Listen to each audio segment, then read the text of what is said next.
Hello, my goblins and ghouls. Thank you for clicking on an episode of Side Flick of every spooky episode, because I've decided only horror movie news this Side Flick. Oh, you hear that?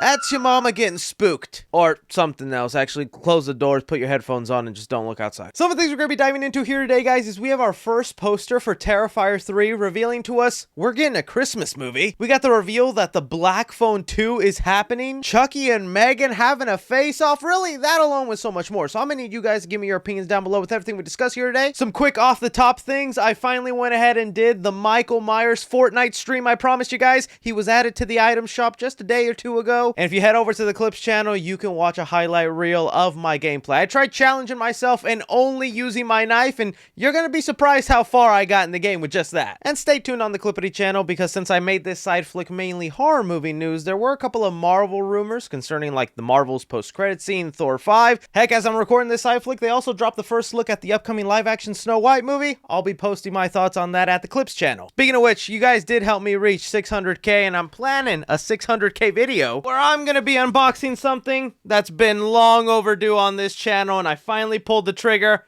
You know what it is, but wait till you see me unbox it. Or maybe more than one.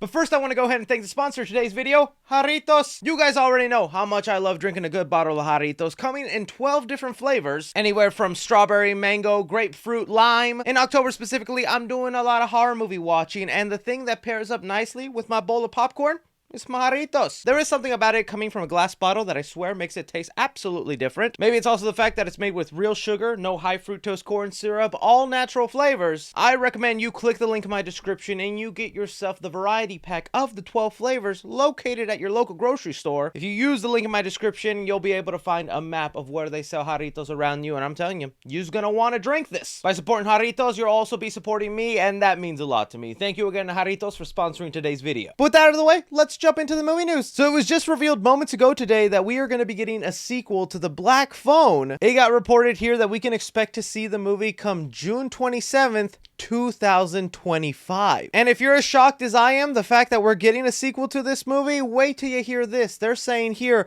the company says the Black Phone 2 is the launch of a sinister new franchise. Meaning, if all things go well with this sequel and people are engaged with it, they're going to make 3, maybe 4. Heck, we could get 5 of Grabber Daddy coming to grab you. Now, look, I don't want to get into too much spoilers of the Black Phone if you haven't seen the movie, but this is definitely one of those horror films that you thought were just kind of a one and done, because the ending makes you go, well, what happens now?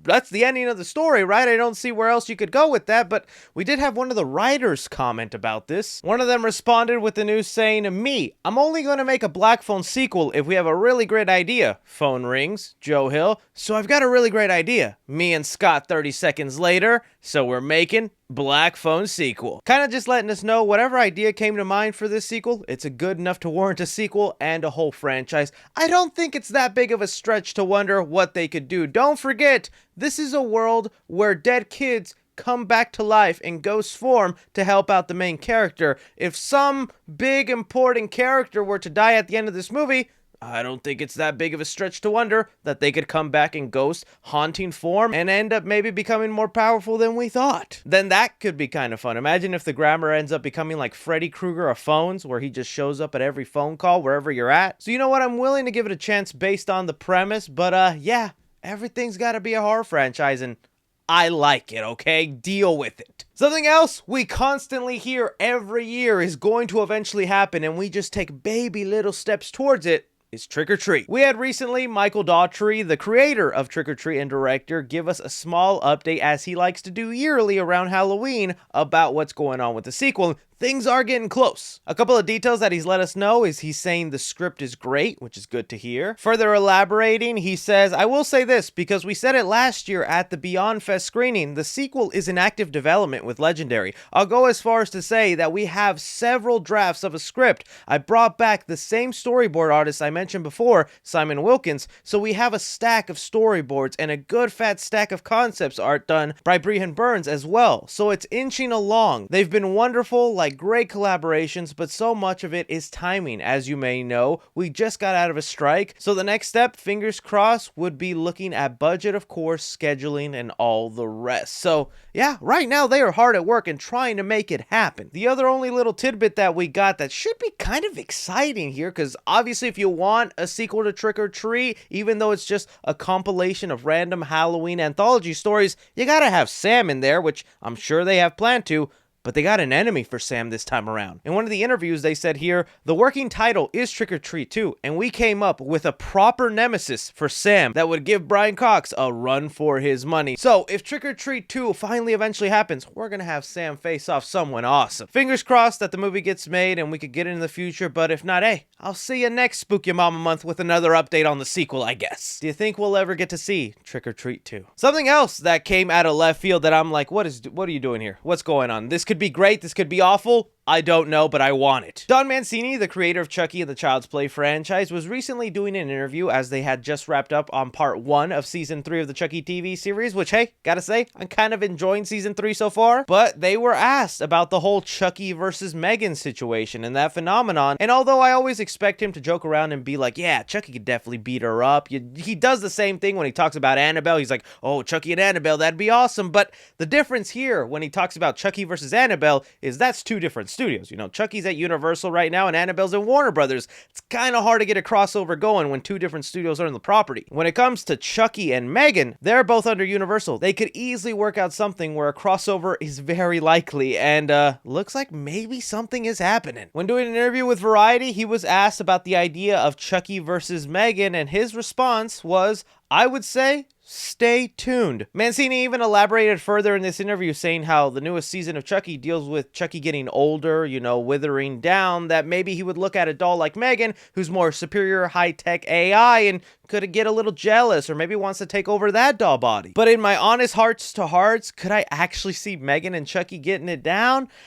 Maybe 5-10 years ago, I would have said, heck, no way, this is too different. Chucky's actually scary. M3GAN is just fun, kind of campy horror, but lately Chucky has just gone down that campy horror vibe where he's not as scary as he used to be, and him facing off a dancing TikTok viral girl isn't that crazy. I have no idea how you would do it, whether it be in a movie form or it would just be a quick little joke in the latest TV series. For all we know, it could also just be a commercial on TV, the same way they did for Halloween Ends and Chucky, where they were in a commercial together. We know they're planning M3GAN 2, and when it comes time for that, they could just do a commercial together. Either way, Chucky and M3GAN meeting at some point, it could happen. Is that something you would want? I'd kind of just rather have them be separate. I'm always yearning for the days to Chucky to go back to being serious and scary, and a crossover with M3GAN would just be nothing but a little goofy fun.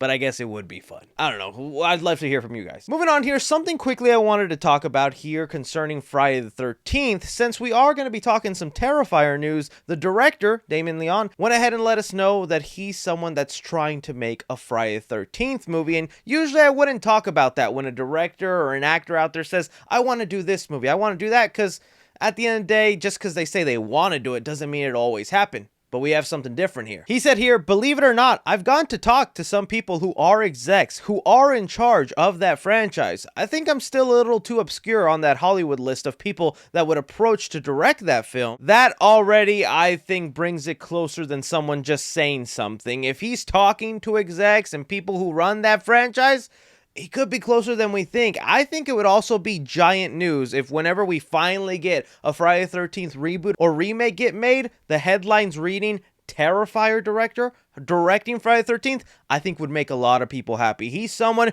who focuses in on practical effects, making the main character scary. The only real big drawbacks to the Terrifier franchise is its lower budget, and I don't think they'd give you a Friday the 13th movie with that low of a budget, comparatively to what, you know, Art the Clown gets. So there would actually be something really fun in there, and he even talks about what he would do with the franchise. He says here, I mean, my approach would be to keep it in the 80s. Honestly, I would have it take place in the early 80s. I would but try and make him scary as possible, because I feel like that's something that kind of gets lost as the movies went along. You just start getting too comfortable with these villains, and you need to be scared of them again. I'm just gonna say right now, give him Jason Voorhees. Give him Friday the 13th. I would be down. If he wants to add in those practical kills and gory effects, yes. He wants to make Jason scary, yes. I would be so down for this. Now, of course, like I said, still a long shot. There's a lot of legal work still going on the movie side of things. Heck, I'm still waiting for updates on the TV series that they're working on. But just the fact that he's mentioned, I've talked to executives, I've talked to people in charge of that franchise. He's a lot closer than other people, so I don't know. I'd be down for that. What do you guys think? And well, speaking of Terrifier, we got the first poster for Terrifier 3 leaked online, and oh man, I cannot wait to get my hands on this. So, if you didn't know, come November 1st, there will be screenings across the US to see Terrifier 2. Now, the reason these screenings are happening is because at the movie, they will be showing a 2-minute long trailer for Terrifier 3, and the first 100 people at every screening will be getting the first poster for Terrifier 3. Well, I'm assuming these posters have now been sent to the theaters, and some workers look at them and go, oh, that's awesome, let me take a picture and put it online, and here we go, the first poster for Terrifier 3, and holy spook ya mama, the Christmas balls are out, man. This is one awesome poster. I love the artwork and how sadistically crazy Art the Clown looks. Seeing him with a necklace of Santa Claus's face is just wild, along with all the other creepy ornaments and body parts in the background. And just the fact this is also going to be a Christmas themed movie, Art the Clown having a little Christmas hat, that's going to be so much fun. We are always talking about how we want a Friday the 13th sequel where it's snow, or a Scream movie where it's snow. We're going to get that with Terrifier 3. Now, I don't know how much we can read into this poster, because it could just be artwork made to kind of represent the movie and not an actual scene from the movie, but man, can you imagine if they actually bring in Santa Claus here, or a mall Santa, and Art the Clown ends up doing this to him? That would be insane. So yeah, I already have my tickets for November 1st. I'm gonna be there watching the movie, looking at the trailer. I'll give you guys my reaction afterwards, but oh, I'm gonna be holding that poster with some glory pride. What are you guys thinking about the first look at Terrifier 3 and it being a Christmas horror movie? And well, that is all movie news we currently have going on right now, guys. I want to thank you so much for taking time out of your day to watch me talk some movie news. Don't be forgetting to hit that like button, subscribe if you haven't already. Spoiler review for the Five Nights at Freddy's movie is coming up, along with a lot of content at the Clips channel. Check out that Michael Myers Fortnite video. Your boy didn't get cracked and gritty for nothing. But as always, don't forget to like, subscribe, follow me on Twitter at 3C Films, or on TikTok at 3C Films. But as always, I'm Chris. Take care.